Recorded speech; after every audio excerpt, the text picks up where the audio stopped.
sometimes I talk to like 20-year-olds who are like, I'm really still considering whether I should start my thing. And I'm like, this is the best time to do it because you have more responsibility when you grow older.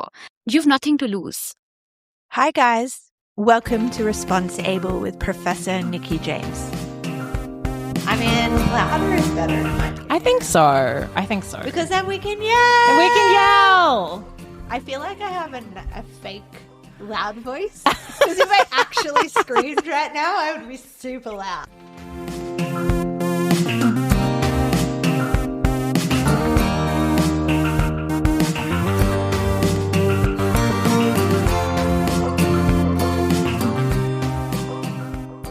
Hi, everybody. Welcome back to the Response Able podcast. This episode is a little bit different. Anjali is still a student at the time we recorded this. She's probably graduated by now, so congratulations.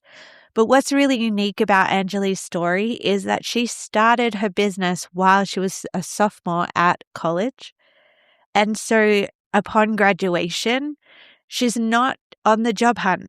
She's actually employed herself as founder and CEO, and she is continuing to build her business. I think her story is super inspiring, and I cannot wait to share our conversation with you. But yeah, welcome. Thank you so much for coming and being a part of this. I am excited. So to set the scene for what Responsible is all about, my goal is for it to support our students that are making the transition from university out into the world. Because I feel like the world is a little bit of a crazy place right now, and we kind of like are looking for straight line journeys, but those things often don't exist. And so what I have been doing with the podcast up until this point is spending a lot of time talking to people that are kind of a lot further forward in their career and talking to them about how they navigated like making the transition from university or school to work, how they kind of navigated living an impactful life. But as it is almost graduation time, which you're fully aware, I have decided that it would be really fun to talk to a bunch of students and graduates that are like kind of really early in the journey. And one of the cool things about having you here is you're actually still in the journey. Yes. But you're living quite a unique journey. Mm-hmm. So instead of going out and doing the job process, you're doing something different. So it would be really great if you could take some time to like just introduce yourself and explain why you're here studying right now and what you're studying, and then what your post-university plans are. Absolutely. Thank you so much for having me here. And I'm so excited to be on your podcast. And I was excited when you talked about it in class, and now to be here is like very surreal. So thank you so much. So my name is Anjali. I am a fourth year, just finishing up at Northeastern right now. I'm a founder. I run my company, which is called Degree to Destiny, which helps people basically land jobs with better, softer skills. So we do soft skill training in mainly AI, but we also sometimes focus on communication as well as networking. And we've pivoted a bunch of times as a company doing different things. But my journey at Northeastern has actually been quite interesting. So I started off by studying in London for a year. I was studying abroad and then came to the Boston campus for a year, was co-op searching for my second semester here. And then I was like, I really want to build my own company, and I've always wanted to do that.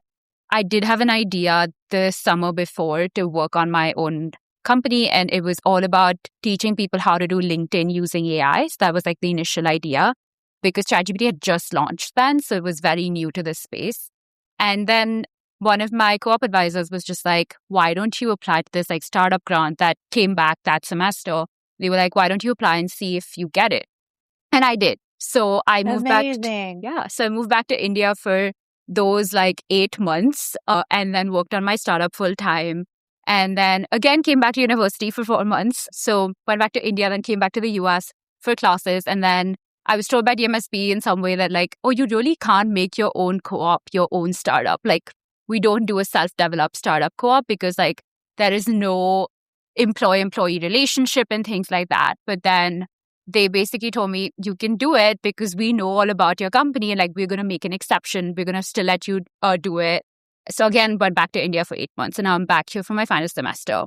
throughout this time, we've impacted over like 4,000 students, worked with a lot of faculty, worked with staff in education institutions across India, have also helped a couple of entrepreneurs. So that has also been a very interesting journey, just helping them integrate AI, be able to learn about AI in a way that is more practical and not something that's superficial in general. Like it can be a very overwhelming subject. So going back to it being like, yes, AI is something that I can use in my daily life to actually benefit me, especially from a student perspective. When a student looks at AI, they're like, oh, this is like my new like cheat sheet to like acing every exam and doing well on every project. And I really always wanted to change that perspective because I look at AI as something that can literally either accelerate your career or make you very stupid. It can do either of those things. And I want people to take that approach to make themselves more successful. So that's kind of the notion behind what I do. And I've had a lot of very interesting stories that I can dive into as we go forward. But I did very much consider dropping out after my first co-op cycle. So when I went back to India for 8 months, there was like a very big conversation that I had with my parents. And like they've been very supportive throughout this journey. Happy to talk about my family a bit more too. But I literally was like, why am I even going back to college? Like, I know this is my calling. Like, why would I want to go back? And they're like, you will never get back this time. And in fact, my mom was like, you will never get back your college years. You will never be able to enjoy yourself as much. You love being in college. So why wouldn't you just go back? And you should focus on like meeting more people who are like you because you don't have that kind of exposure in India. Like as much as like people care about social impact, but it's not as big as well the way it is here. I see a lot more entrepreneurs who take me a lot more seriously despite my age in the US as opposed to in India. But they were like, you should definitely go back. And I've gotten involved on campus with a bunch of interesting projects ever since. So I'm very involved extracurricularly. But one of the most interesting experiences I've had was going into a prison and teaching AI, which was a very, very interesting experience. So we taught a module on AI entrepreneurship inside a prison, which was quite interesting. And I'm still working on that project right now. This time we're working with women. So my company since has also started focusing more on women. In general, we want to pivot into that space because it's a bigger community that we can impact, we feel like. And I fit that profile much better. I can relate to like female students and women much better.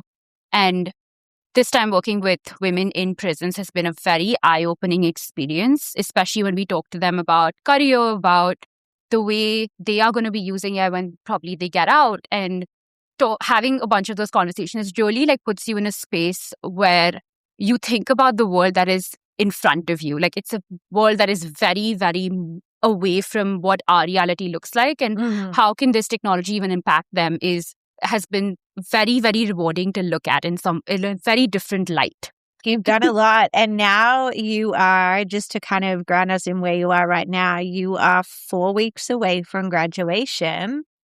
And you are heading back to India to keep being the founder and CEO of Degree to Destiny. Yes. So you're already employed. Yes. Because you're employing yourself. Correct. Which is very, very, very cool. So we've got like, you started in London and then you came to Boston so you're in London for a whole year. Then you were in Boston for a semester. For a whole year. For a whole year. Yeah. Then you did your first co-op for yourself to start your business. Yes. Then came back to campus for a semester. Yes. Then did another semester doing your own co-op. Yeah. And then you're back here for a final semester. Correct. And then in those 2 6-month stints, you built up enough of a company to be able to employ yourself to go back to keep working on that. Absolutely. That is amazing. Yeah. I mean, I think that your mom made a wise insight of, yes, you probably could have done what you were doing right now without it, but there is some value in the network and the connections and just, again, enjoying this season of life. Yes. So how do you feel, like, what are some of the challenges that you have grappled with? Because I'm sure that there's a lot of students here that we have a great entrepreneurial ecosystem here on campus. And I'm sure there's students that would kind of hear your story and go, wow, that would actually be really cool. Because I have a lot of students in my class that go, when I graduate, I want to start my thing. Yeah. And there's a lot of value in starting while you're still here. Absolutely. Because there's a lot of resources. So what's been some of the positives of starting while you're still here, and maybe some of the challenges as well? One of the biggest ones that is like the biggest profit is that you don't have to look for a job after you in your final semester. I have a lot of friends who are job searching right now, and it's not really fun. It is a very daunting experience, especially in this economy and things like that. So especially being an international student as well. So I will say that it is challenging. So not job searching for me right now is a very big motivation. And it is like, wow, I'm so happy I'm not doing that because it would be very stress inducing. But talking about a bunch of things when you're building in college, Northeastern itself has a great ecosystem when it comes to entrepreneurship. One of the biggest things is that there's a lot of grants and a lot of support as an entrepreneur that you can get when you're here. And you'll be shocked as to how many of faculty members have been entrepreneurs or are entrepreneurs even right now. So I've gotten to meet a bunch of them during my time here, including you. And they would be the perfect people to open up doors for you if you are someone who is building, which outside of a college setting, you would not get those resources very easily. That's one of the biggest ones. Besides that, if you look at the entrepreneurship ecosystem itself, if you look at the clubs on campus, if you look at the Entrepreneurs Club, there is something called the Husky Startup Challenge, where you are put in a team and you build a company together and you pitch it at what we call Demo Day. And it is a great competition. You can get funding out of that competition to actually build your company. So that is, again, grant money that you're getting. So you're getting money without giving away equity in your business, which if today I look at my journey, I've been able to get a lot of money from these grants that have enabled me to build my business without giving equity away. That is not easy in the real world outside of a university. So because of these university programs, this is good. And today I can, yes, 100% my idea is mine. I still have full equity in my business, but I have been able to get access to money outside, which is a great perk to have. Fundraising is a full-time job. And it sounds like you've got a story there that we might jump into in a moment, but continue. Yes. Fundraising is a full-time job. I have been very grateful to have parents who are very supportive of my business and are more than happy to bootstrap. But I've not been far away from conversations where I've thought about, what if I have to raise a VC round someday or go out and look for investors? And it is, from every founder that I've spoken to, it is so daunting to do that because yes, it's very much the idea that you will run out of money, but also to be able to do that, you have to take a lot of time out of your schedule to do it because as an entrepreneur, you're always running behind. You always have more stuff to do than what you're doing. So fundraising was something that I have thankfully not had to come at I've never had to run behind money per se because of these grants, which is a very big advantage. And I've been able to meet so many cool entrepreneurs during my time here who are very like-minded, who care about, want to build big businesses. One of them exited a while back. And these are all very real stories on the Northeastern campus where you meet these people who are way ahead of you and you'll hear their stories and you're like, wow, this is such a cool experience. So that network and that connection also is amazing to have. Right. Over a period of time, for sure. Right. To have people a little bit further along in the journey than you, people that are at the same stage as you, right? So you can kind of empathize with each other of the challenges that you're facing, but also people you can point to and say, oh, if they can overcome this hurdle, I can as well. Or maybe they even give you advice and things like that. Correct. Yeah. Yeah, that's really cool. And I'm fairly certain I'm accurate with this, but part of the reason that you also aren't able to fundraise is you already have customers that are paying you. Yes. As well. So you're bootstrapping with revenue, the business. So you've already been able to prove the concept from a customer validation or customer value perspective. Yeah. Which is very, again, very grateful to have had built the business very early.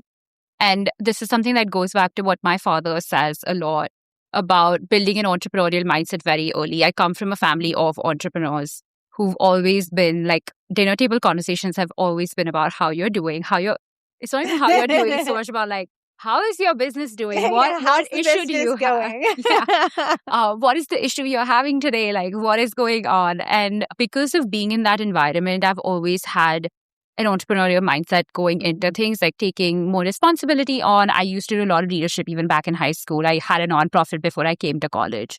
So those are all things that I'm very valuable for. It comes from, because I have a certain background, it comes from that, which I'm so grateful for. But if I look at my journey right now, to have had built something while in college cannot be more rewarding, right? Because you have the lowest stakes possible. Like when I went into my first co-op, I was like, if this doesn't work out, I can come back and search for another co-op and work in corporate, right? I still have that option. So if you start building young and you figure out this is not for me, or you figure out this particular business is not for me, you have nothing to lose. And I think people, like sometimes I talk to like 20-year-olds who are like, I'm really still considering whether I should start my thing. And I'm like, this is the best time to do it, because you have more responsibility when you grow older. Like I have no shame right now in going back home and living with my parents. Would I feel the same way 3 years down the line? Probably not, right? Yeah, true. And true. Those are very real conversations that you need to think through. And of course, a lot of people don't have access to as many resources as I probably do in terms of family support and bootstrapping too, or having support. But what your university can also give you is a lot of that. It can give you mentorship. It can give you some grant money. It can at least help you start off your idea, if nothing else. Yeah, that's really amazing. What are some of the challenges though? So like there is a really amazing ecosystem here.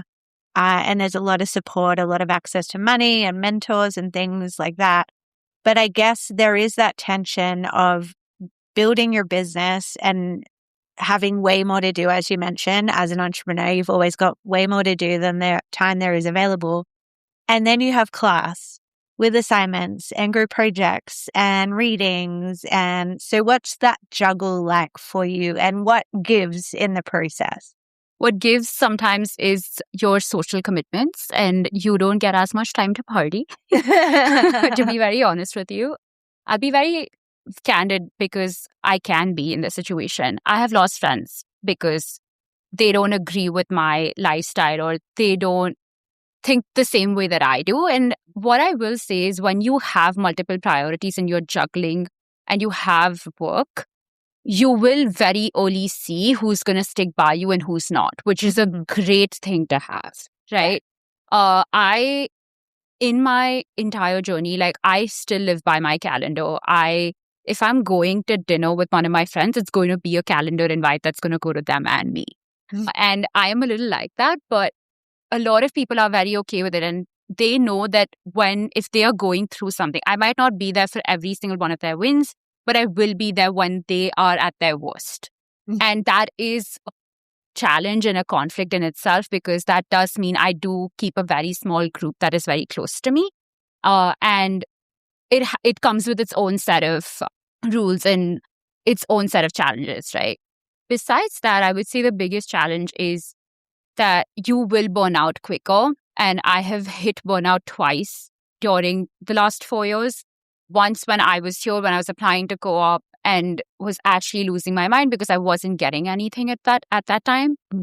And then when I was on my first co-op. So really knowing what your threshold is and where is it that you are going to like crash down is very important as an entrepreneur as well. Because if you keep pushing yourself every single day, and you are working like 40-hour weeks or 50 hours a week every week, you are going to start losing your mind.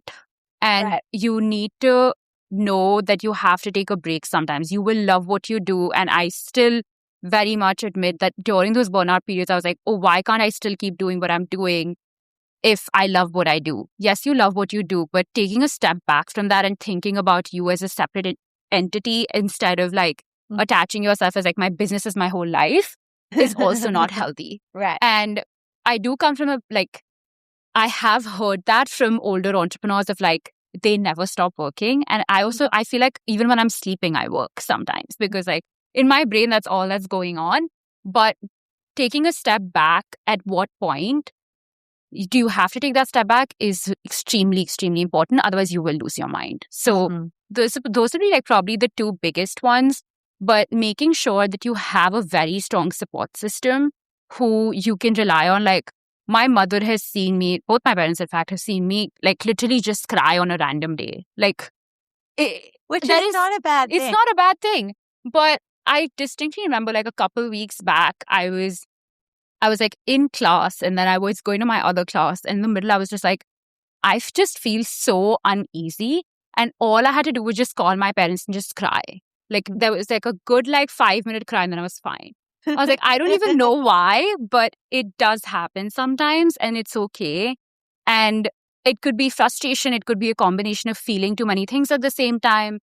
But getting around your own sanity is important because I wouldn't want any entrepreneur to be in the same situation as I was, where they're so burnt out, like they're just like in bed for 2 days straight. Like I wouldn't want anyone to get to that point. So really knowing your threshold is also extremely important. Yeah. And I think one thing that's really cool, so you're saying like things around friendship and knowing who your friends and what your threshold is for burnout. But what's really cool is that you've experienced those things in an environment where you have people around you, like the university environment, 100%. You literally have people around you all the time. Correct. You have the support network, you've got your family and your parents who will stay obviously engaged, but you've experienced those lessons, those life lessons that we all learn at certain points. Yes. You've learned them very early on and learned them in an environment that is set up for learning and growth. As opposed to going, no, I'm just going to put all this information in my head right now and then I'll go out and apply it later. And I might, like one of the things that I was chatting about when I was having my conversation with Priya and Dylan is that they had to come like kind of change and reframe their mindset around friendship. Because when they were here on campus, you kind of just went with the flow and you'd run into someone and end up hanging out with them. So there was always people around. But what they've realized now that they're in a full-time job, if they want to see their friends, they have to make a plan. Correct. Right? Otherwise, you don't necessarily you're not just going to bump into someone and be like, let's hang out tonight, like kind of thing. And so it's really cool that you have learned in an environment that is set up to support you. You learned those really valuable lessons, which is really cool. Very grateful for that. Yeah, that's so awesome. What do you think? Like, okay, so you're, again, I keep saying it and I don't mean to freak you out. You've got 4 weeks to go. Then you're going to graduate. You're going to go to Fenway, throw your hat in the air, hopefully get it back again, the same one, which is unlikely, but you'll probably get one. Then what? Are you traveling a little bit, having a bit of a celebration, or do you land straight back to work in India? So funnily enough, I was having this conversation yesterday with my parents. So my dad and I work very closely together. So he's an advisor in the business. He's kind of like an unofficial co-founder because he just doesn't want to be a co-founder. He doesn't want that title, but he's been an advisor and he works very closely with me. Even right now, he's the one who's taking care of a lot of the responsibilities in India while I'm finishing up my degree. And we were having this conversation. He's been like so busy this last like couple of months and he has every slot of his booked out till May to train people in AI. And he's like, I'm working till May and then June you come back and you are going to take over. And I'm going to stop working. So you have about a month? Yes. You have about a month to party and then the work begins. Absolutely. So after graduation, I'm in the US for a while. I'm just going to be traveling. I have to see a bunch of people here and then I'm going home for a bit. And then I'm trying to go to London first week of June for some work stuff. And then going back full time and like literally getting in and just doing everything. So that is kind of the end of like summer break in India. And that's when things start picking up a lot more. So it's like perfect timing wise because like June mid is when schools and colleges start opening up again and things get into the flow. So just getting right head on into it and start working full time. I'm so excited to do it. So I am very re-energized in my last semester and going back right now is not feeling as daunting as it should. Like, I guess I'm going to be working like crazy and all of that, but truly to be going to something that I love doing and I know that I love doing Mhm. is very exciting to me. Yeah, that's so cool. And what is it specifically that you'll be working on? Like what problems are you trying to solve right now in your business? Mhm. So one of the main things that I am going to be working on is a lot of like the business wise, a lot of like a social media presence. Like we want to do YouTube and Instagram a lot more when I go back. So working on that, I started building a team during my last co-op. So working with them a lot more in person, like it's just different to work with people in person. So that's very important. Mm. As on like the client side, we are working with a lot more entrepreneurs right now because that's the space that my dad also is an expert in. So we're working with a lot of them. So I'm going to be doing a lot of those trainings. And of course, going to a lot of education institutions, training like high schoolers as well as students who are looking for like a job right out of college or are in their final year of college. So working with that. What another market that we want to tap into is the study abroad market because counselors in India are so expensive to hire to get into a good college. With AI coming into the picture, that entire admission process format is becoming easier. So we really want to tap into that market and actually look at how can we help some of these students who don't have access to great counselors. How can we make like something using AI that can help them actually get into their dream school? So I'm doing research on that right now, as well as like an entire course about women entrepreneurship. So working on those two passively right now, but those main courses are going to go into action when I do go back. Wow, that's really cool. And working both on the business to kind of like build it up and get the marketing and the branding and all that out there, but also operationally working in the business, which is where the money is. Yes. Which is where you make your bread and butter, right? Correct. And it might help you move out of your parents' house at some point in the future, hopefully.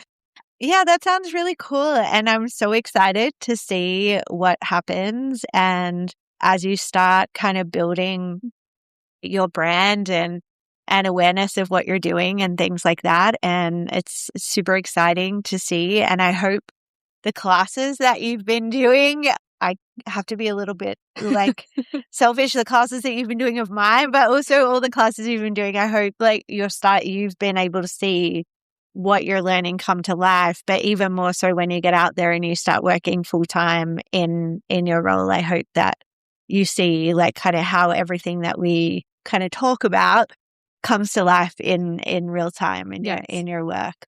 So what do you see? I mean, I usually don't ask people that are 4 years out of graduation where they see themselves in 5 years, but what is your vision for Degree to Destiny in the next 5 years? Like, where do you hope it would be? I really hope that it is positioned as one of those companies that is actually practically helping students get jobs out of college. I see a very big gap in the education system, and this is what has bogged me. Like, this is literally the reason I do what I do. There's a very big gap in India between the education system that is present in college and the skills you need to have a job. When I came to Northeastern, I have been taught things in my classes as well as during my time here. Because in DMSB, to be very honest with you, I was talking to someone else about this the other day, and they were like, a lot of us do like 40% of classes and 60% of everything else. Like all of us are like... That's fairly standard. Yes. You're only in 4 classes a semester. That's exactly. part of it. And you do put a lot of effort into like your projects and like you do a lot of collaboration work and things like that. Those are things that are not easily taught in a lot of Indian colleges. And those are skills that you need when you do go into a job. And I hope Degree to Destiny is one of those companies that is helping make that transition easier and getting more people employed in the age of AI, because those fresher level jobs are not going to be easy to get anymore.